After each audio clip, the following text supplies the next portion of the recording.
يقول كيف يكون الإنسان له قوة وهيبة وشخصية وتقوى خلينا نقول وثقة بالله وهو مقصر في حق الله تبارك وتعالى؟ هو على كل حال الإنسان مهما فعل هو مقصر، مهما فعل الإنسان مقصر، كلنا مقصرون، ولا يغترن أحد بعمله، الكل في حق الله تبارك وتعالى. ولذا جاء في الحديث عن النبي صلى الله عليه وسلم يؤتى بالرجل يوم القيامة أحد العباد عبد الله 60 سنة فقط عبادة، فيقال له ادخل الجنة برحمتي، فيقول يا رب عملي،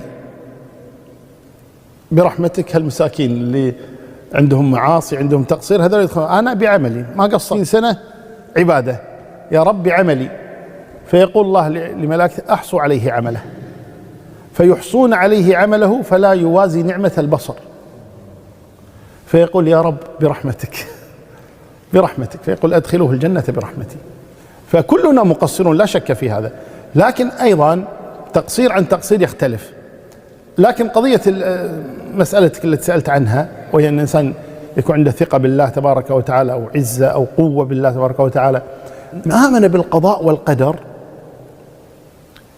جاءته هذه القوة.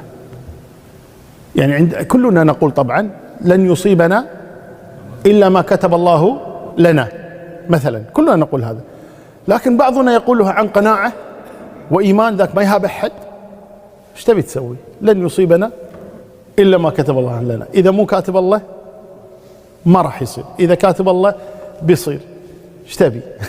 فالإنسان إذا آمن بهذه القضية إيمانا جازما ما يخاف ولا يكذب ولا يغش ولا يسرق، ويؤمن أن اللي كاتب الله بيصير واللي مو كاتب الله ما راح يصير، عنده اطمئنان تام بهذه القضية، الإيمان بالقضاء والقدر. كذلك التصديق أو معرفة الأحاديث والنصوص الواردة في هذا، كمثل قول النبي صلى الله عليه وسلم إن أحدكم يجمع خلقه في بطن أمه 40 يوما ثم يكون علقة مثل ذلك ثم يكون مضغة مثل ذلك ثم يرسل إليه الملك فينفخ فيه الروح ويؤمر بكتب 4، بكتب أجله ورزقه وعمله وشقي أو سعيد، ذلك إذا آمن بهذا.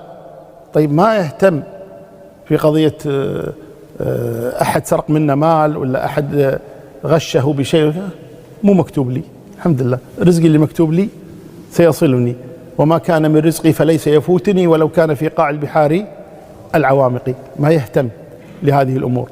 كذلك لو تعرض لأي أمر قال حسبنا الله ونعم الوكيل اللهم انصرني، ويثق بالله سبحانه وتعالى، يتذكر قول الله تبارك وتعالى أمن يجيب المضطر إذا دعاه، فإذا كان مضطرا دعا الله بثقة وإيمان بأن الله لن يخيب الدعاء، فيتكلم بقوة وثقة وشجاعة ما يهمه أحد.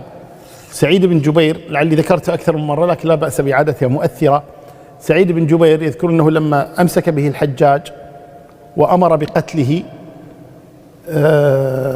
تصور إنسان معرض للموت، فلما أمر بقتله الحجاج قال الحجاج لسعيد بن جبير أول ما دخل عليه قال ما اسمك؟ يعرفه طبعا الحجاج لكن هكذا، قال ما اسمك؟ قال سعيد بن جبير، قال بل أنت شقي بن كسير، يعني سعيد ما أنت سعيد، أنت شقي، ولا أنت جبير أنت كسير، قال بل أنت شقي بن كسير، قال أنا كما سماني أبي، وبيذبحه، قال أنا كما سماني أبي، قال إني قاتلك فاختر القتلة التي تريدها، أنت ميت اختار كيف تريد أن تموت، قال اختر أنت فإن وراءك القصاص. فالشجاعة هذه، يقول اختر أنت فإن وراءك القصاص، الله سيقتص لي منك، أنت اللي تختار مو أنا اللي أختار، اختر أنت فإن وراءك القصاص. قال ماذا تريد قبل أن تموت؟ قال أصلي ركعتين.